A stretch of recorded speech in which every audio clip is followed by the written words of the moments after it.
Welcome back to the Craftsman's Collective, a podcast designed to help makers in the concrete, wood, and steel industries improve their businesses and lives by discussing our common struggles, tips we found along the way, and how we can combine our unique perspectives to create even more spectacular pieces. I'm doing things a little bit different this time. It's a little bit, I guess we would call it a mini-series. Let's call it the most amazing things that I've ever found that have been great for me ever in the history of ever. Subtitle, leaving out all the stupid shit that doesn't actually help. P.S. For me. Now, apparently you have to put a disclaimer in of some sorts for some of these categories along the lines of if you're overweight and you need to lose some weight and some of these things may affect you adversely, check with a physician or healthcare professional or any of the other stuff. If you decide to try some of these things, you're doing so at your own risk. I am not a health provider, practitioner, or any of the other things that people usually have in those disclaimers. These are just things that have helped me.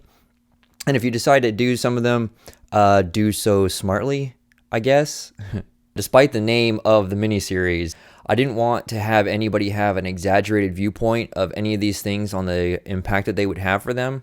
So I wanted to keep it as baseline neutral as possible. If you decide to try any of these things, I really hope they had as much of an impact for you as they did for me. So without further ado, let's get to it. This is the health and the diet aspect of this. This is one thing that did quite a bit of help for me. The thing that was helpful in this category, but I'm going to talk about it more in detail in another one, is an elimination diet.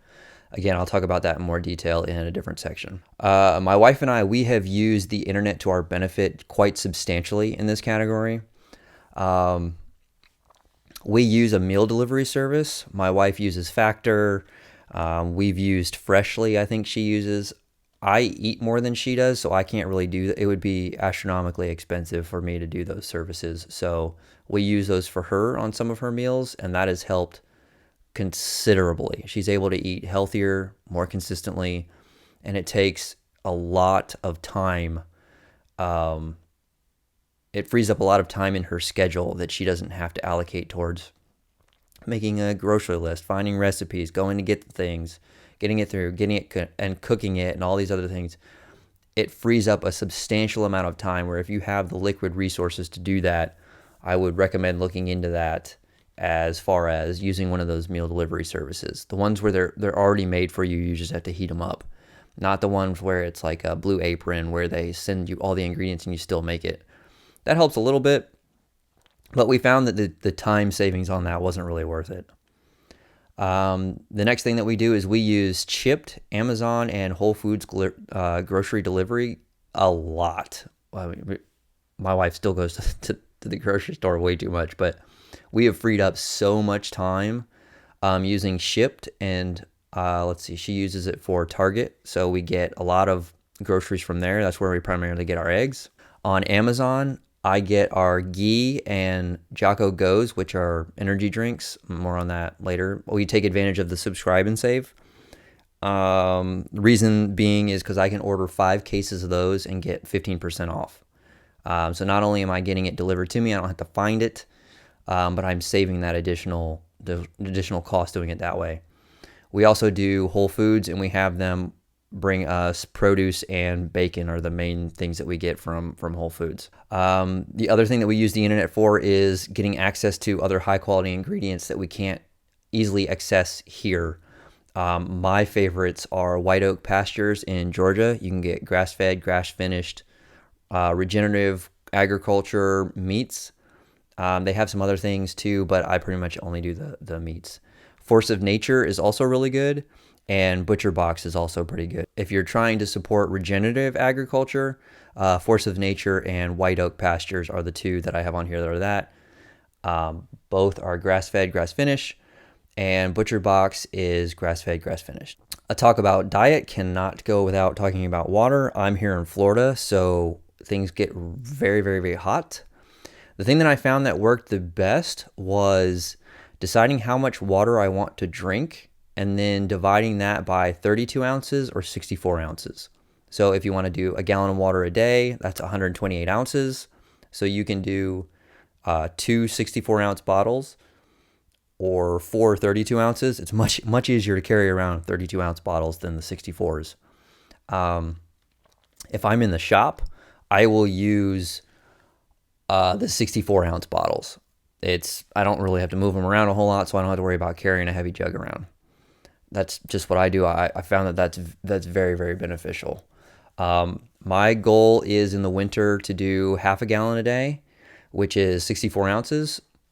And so that's just mixing up one of those water bottles, and I just need to make sure that I end up drinking that by the end of the day. In the summer, I'll try and get a gallon. I'll try and do one 64-ounce bottle and two 32 ounces, or I'll do two 64-ounce bottles, or fill the same one up twice. That's just what has worked for me.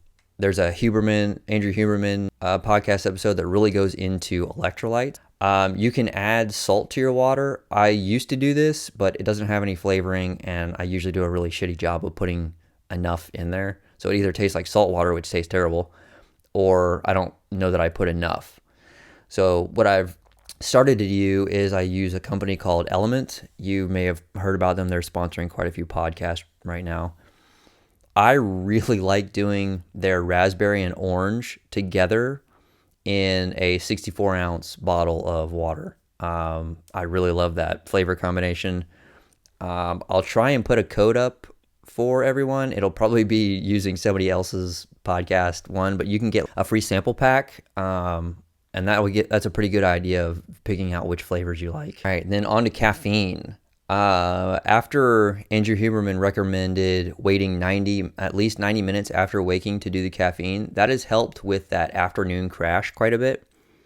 I don't really know all the mechanisms at play. It has to do something with your adenosine, kind of getting access to those receptor ports. If you don't flush all of it out in the morning, you'll just need to check that podcast episode for him. He explains it way better than I can. The caffeine source that I use are the Jocko Go's, like I mentioned earlier. The reason I like these as opposed to others are, even though I love sugar creates its own problems. So it doesn't have any sugar in it. It has an amazing flavor. I prefer the Tropical Crush, I think I'll have to look up the flavor and put it in the show notes. But I really like that it only has 95 milligrams of caffeine. I don't need a whole bunch of caffeine. That also makes it to where I can do one in the morning after the 90 minutes, and then I can do another one a little bit later if I want, just because it's only 95 milligrams. It's not like an energy drink where it's like 300 in one. If you're a coffee drinker, then I don't know what to tell you. I hate coffee. Sorry. All right, like I mentioned, there's going to be a lot of resources in this particular episode. The 3 cookbooks that my wife and I have found that are the most beneficial and we use the most are, let's see if it zoom in on this, Sheet Pan Suppers, but I guess I'll say who it's by, Molly Gilbert. This one is amazing for cooking on the grill. Charred and Scruffed by Adam Perry. And then Soups and Stews, and it's by America's Test Kitchen. Again, all the links will be in the descriptions. The reason I like these the most is because I can make a whole bunch of things at once, and I don't have to be cooking every single day of the week. I can make a whole bunch at once, and the recipes in there work really, really well. Things that are in alignment with the diet that I follow, I'll talk more about that later, but 2 resources for that are Mark Sisson, and his book is, one of his books is 2 Meals a Day. This one is really helpful because it utilizes a lot of the things that I prefer to eat. I haven't used too many of the recipes in there. The other is the Carnivore Code cookbook by Paul Saladino. And again, I'm going to talk about why that particular type of diet is I've found most beneficial later. I'd love to hear if there is anything that has been exponentially more helpful to you than, say, other things, whether it's traditional advice or something that's a little bit more obscure. Doing that in the YouTube comments or in the forums on Facebook or messaging me directly would be really, really appreciated. I'm always looking for new ways to improve, and I think doing this together is probably the best way to do that. If one of the books or resources mentioned in the episode would be beneficial to you or someone that you know, and you would like to support this channel, using the affiliate links in the description would be incredibly helpful. Thanks to everyone who listened all the way through. I hope you found something that was beneficial, and I'll look forward to hearing from you in the next episode. Later.